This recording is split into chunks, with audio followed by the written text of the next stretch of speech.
Salut à toi mon petit pote, moi c'est François, bienvenue à toi sur la chaîne Au Bout du Fil. Aujourd'hui on est en marche parce que j'ai pas beaucoup de temps pour vous faire une vidéo. En gros, j'ai 2 midis là cette semaine où je vais pouvoir essayer de faire du fish sur le petit lac que vous avez vu en intro. On va essayer de se débrouiller de faire du poisson. Il y a énormément de pêcheurs sur ce lac, énormément de pêcheurs au vif, énormément de pêcheurs de karma. Et tout au long de la vidéo, je vais essayer de vous expliquer un petit peu les petites stratégies pour pêcher en lac surpêché et puis réussir à sortir du poisson.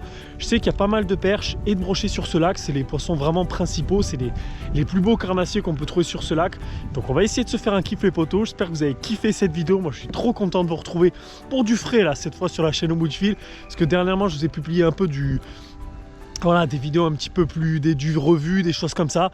Donc là on est sur du frais les petits potos. J'espère que vous êtes en grosse forme. On est en 2022. Bonne année les potos. Allez, on est parti.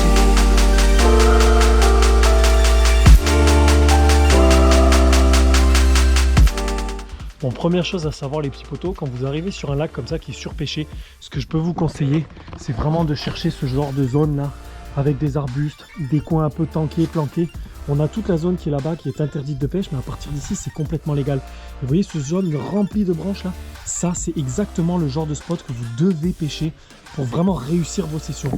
Pourquoi? Parce qu'en fait, plus les poissons sont agressés sur leur milieu, plus les spots en fait sont vraiment voilà, utilisés, surutilisés par les pêcheurs, plus les poissons vont avoir tendance à vraiment se tanker sous les branches, sous les arbres pour être tranquilles. Soit ils ont deux options de toute façon, soit ils se mettent dans les fonds au milieu des lacs, bon c'est tout ce que les pêcheurs au vif et même au carnassier arrivent à y accéder. Par contre sous les branches très embusquées, là ils ont du mal. Donc c'est vraiment la solution et on va essayer ça aujourd'hui. Je sais que j'ai mon petit coin à perche là-bas de l'autre côté où je vais les tester à l'ultra léger. Et là au big bait on va aller un petit peu gratter dans les profondeurs, voir s'il y a du brochet. C'est parti. Ouais en fait là je suis passé au crank les potes. On peut en prospecter beaucoup plus loin. On a le vent qui s'est levé, ça peut être vraiment mon allié. Là l'avantage du crank c'est que je vais prospecter beaucoup plus loin. Donc on va vraiment brasser du terrain. Je vais essayer de faire pas trop descendre le switcher.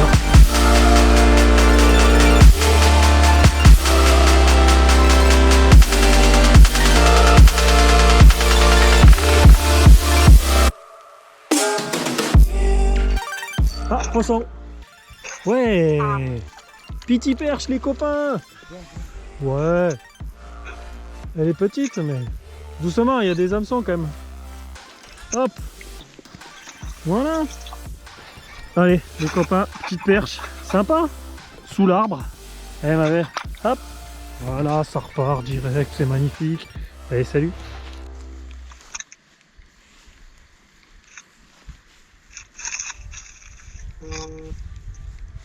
Ah, poisson! Oh non, je l'ai raté! Ah! Il y avait un fichtre. Comment j'ai pu rater un poisson avec... Bref, il y a 2 triples quoi. Il est un peu agressif ce leurre quoi.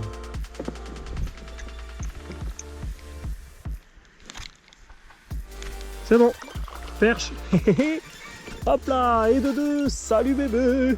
Doucement. Et les perches elles sont pas là. Ouais c'est clair. Tout à l'heure il y a un monsieur là les copains. Il me disait oh les perches elles sont pas là. Genre. Hop là, petit B-switcher. Magnifique les copains. Hop elle est partie. Attendez, oh ben voilà. Et elle s'est release toute seule. Si c'est pas impeccable ça. Bon ben voilà, deuxième perche. Tout de suite hein, sous les arbres, sous les... Toujours. Structure. Ça c'est vraiment le mot-clé.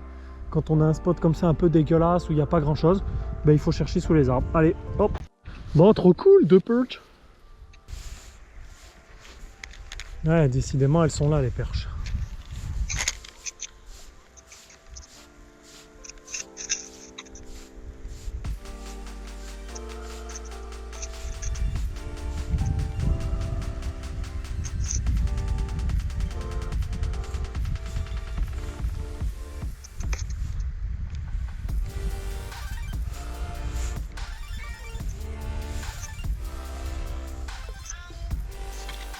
Perche. Allez c'est parti. Il y en avait plein derrière, elles sont là en fait. J'ai trouvé leur nouveau spot les gars, au B-switcher. Piqué à peine en bord, en fait je les voyais dans l'eau. Elle est en train de faire comme le cendre là, vous savez, en train de lever la joue. Allez copine. Hop, allez, rentre chez toi, salut. Ciao. Génial. Bon mais troisième perche quand même, ça fait quoi? Ça fait même pas 1 heure qu'on pêche. Maintenant que j'ai trouvé leur spot, on va insister ici. Allez.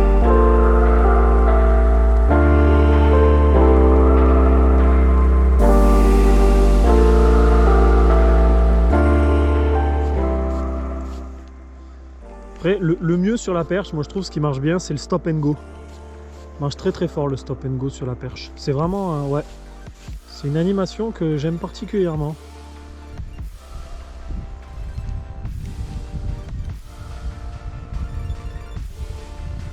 J'en ai une derrière.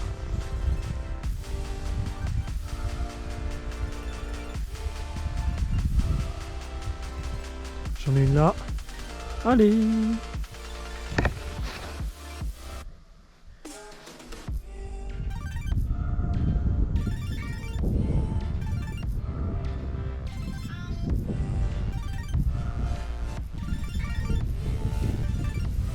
Bon, elle a eu peur. J'avais une perche derrière. Génial.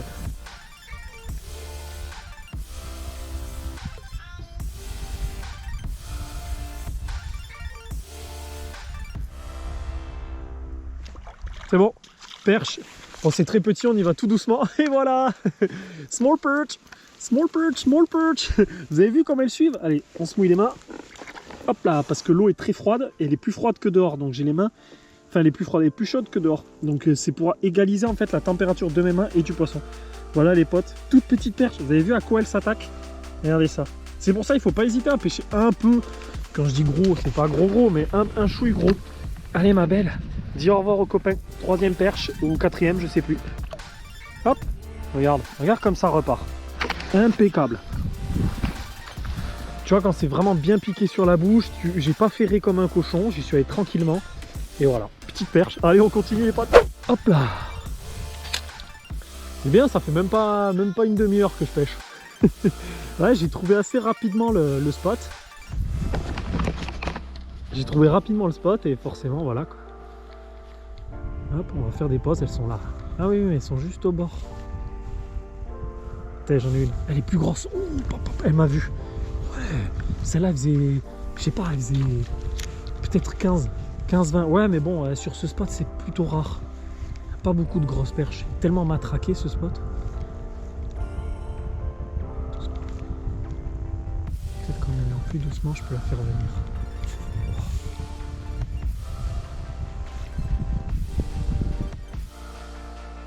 Ah putain! Elle a raté son attaque. Je sais pas si on le verra sur la GoPro. C'est tellement insane. Ouais, il y en a deux, elles sont plutôt grosses là. Quand t'as pas beaucoup de temps, franchement, c'est le premier leurre que je te conseille de sortir de ta boîte. C'est un crank, c'est un leurre qui se prospecte vite, qui lance loin, qui travaille bien au même titre que la blade, hein, la lame, que j'ai pas là sur moi. Je vais aller dans la voiture, il faut que j'aille la chercher, qui marche aussi très très fort hein, sur la perche et qui permet de prospecter encore plus. Mais qui est sous-utilisé parce que en fait, c'est un peu... C'est... Poisson. Il n'y a pas de combat, c'est abusé. Et voilà les copains, poisson, regardez, il n'y a pas de combat, c'est abusé, je les sors du bord de l'eau. Alors attendez, parce qu'elle s'est quand même bien piquée. Voilà les potes, regardez, elle est plus belle celle-là. Hein. Jolie fiche ça. Elle est beaucoup plus jolie. Hein. Là on a une perche qui est bien, qui est plus costaud. On a une vraie perche quoi. C'est petit, mais c'est vraiment intéressant. Allez, on la release de suite. Vous voyez comment il faut insister? Je ne saurais pas insister, il n'y en avait plus hein, depuis tout à l'heure. Et ça revient vite, ça revient vite.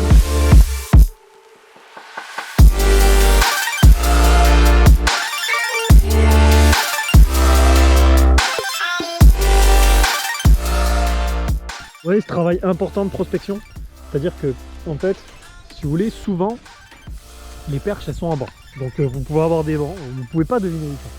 Tout à l'heure, je les faisais plus par là. Là, je les fais par ici. Peut-être que le banc s'est déplacé en fait. Peut-être qu'il y a un groupe du 10-15 perches qui s'est déplacé. Et ben on va réessayer ce côté, on va voir. Là la meilleure animation c'est ça, c'est-à-dire je mouline, j'attends. Je mouline, j'attends. Tout simplement. Après le cran qui fait le taf. Des fois tu peux mettre des petits coups mais moi j'évite. Moi j'évite de mettre des petits coups, ça a tendance à faire fuir les perches. Enfin là en tout cas, sur eau froide, sur eau chaude ça marche bien. Bon, j'espère qu'il y a plus gros, hein. Je vais peut-être sortir mon épuisette. Ah, des fois ça déclenche. Tu sais, l'épuisette, Ça veut marcher.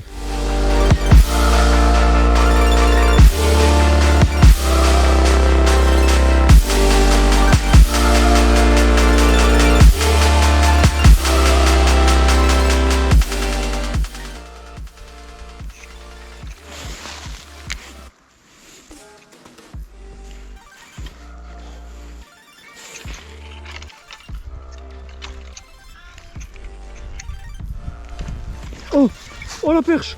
Oh la perche! Oh, oh la perche de fou! Oh les gars, désolé, je l'ai mis dans l'herbe. Oh, oh, cette masta! Ouais, ouais! Oh la vache! Oh le monstre! Oh, sous un arbre, il y en a 4 énormes. Vous avez vu la taille du leurre? Regardez ça! Elle fait 40 quoi! Regardez ce monstre! On se la prendre en photo direct les gars! Oh, cette masta! Regardez-moi! Ce fiche les gars! Regardez-moi ça! Elle est énorme! 20... Ouais, elle fait 46 quoi! Au moins 45-46. Je suis un peu planqué sous les arbres, elle est magnifique. Sur un spintail de brochet. Elles sont là sous l'arbre. En fait, ce qui s'est passé, c'est que je l'ai pris tellement au bord que quand je l'ai ferré, ben, elle s'est retrouvée dans l'herbe, en fait, dans les feuilles. Mais bon, elle a gardé son mucus et si tu veux, l'herbe là, il est plein de flotte. J'ai failli faire tomber ma boîte et tout, enfin un bordel. Allez, on la release, les potes, je vous la remontre. Elle est magnifique, elle fait au moins 40. Très très belle surprise, surtout pour des sessions entre ce midi là, midi et 2. Allez, ma belle. Regardez, regardez ce paquebot les gars. Elle est là au bord. On va réessayer. Mais je pense que c'est foutu, les autres elles vont pas venir, mais bon.